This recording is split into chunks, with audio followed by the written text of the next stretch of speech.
Good morning, everyone, and happy Groundhog's Day. I'm wondering, have you ever heard the story of the man who prayed that God would save him from a flood? So, this man lived in an area that was prone to flooding during hurricanes. And during one particularly bad hurricane, he sat at home watching the news and saw that the authorities were telling people that lived in that area that they should evacuate. And he prayed to God and he said, God, I know that if I have enough faith, that you'll protect me and save me from this flood. So the next day, it was clear that the water was rising and that his neighborhood and his house were going to be flooded. A police officer came to his door and told him that the evacuation of the area was now mandatory, that he had to leave for his own safety. But the man said, No, no, God will save me. I'm not leaving. And the water kept rising. By later that day, the water was so high that it had flooded the first floor of the man's home. And a rescue squad came by in a boat, and they encouraged the man to climb out of his second-story window and get in the boat with them so they could take him to safety. And again he refused and said, No, I have faith that God will save me. By nightfall, the man's second story had flooded, and the waters were raging through the valley, and the man was on his roof. And at this point, a helicopter came and tried to lower a rope for him to climb to safety. But still, the man refused, and he said, No, I have faith that God will save me. And later that night, the floodwaters came up over the roof of the house, and the man drowned and died. And when the man arrived in heaven, he was upset, and he told God, I had faith in you. Why didn't you save me?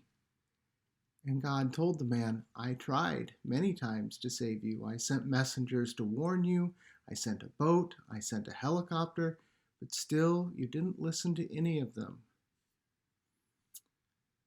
Now, that might seem just like a silly story, but I think it illustrates a point about how we understand how God works.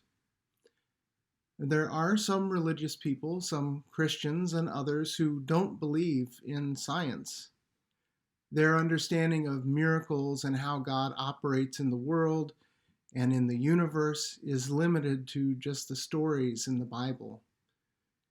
But others, myself included, recognize that God is so much bigger and more mysterious and more complex than we could ever comprehend that it seems silly to limit our understanding to just those few stories. We recognize that God works through people, through doctors and scientists and others to provide us with what we need. We know that we can't just pray away dangers like COVID-19, that we have to listen to scientists and other experts to accept the help that they offer. As people of faith, we recognize that the gifts and the talents that they have and that they share with us are gifts from God. I was thinking about all of this as I was receiving my first dose of the COVID-19 vaccine last Friday. What a gift, what a blessing it is that what normally takes years for scientists to develop was completed in less than a year and is now being distributed around the world.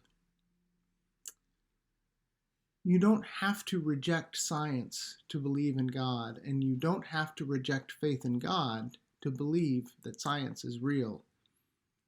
There is wonder and mystery in all of it. Miracles, I believe, still occur every day, even if we don't recognize them as miracles. Yes, I know science can be explained, can explain a lot of things, but that doesn't make it any less wonderful or any less of a blessing. So I wonder, what do you think? Is there room in your worldview, in your understanding of the world and life for faith and science? It might be something to think about. I hope that you all have a great week. I will be back next week with another chapel message. Until then, stay safe and God bless.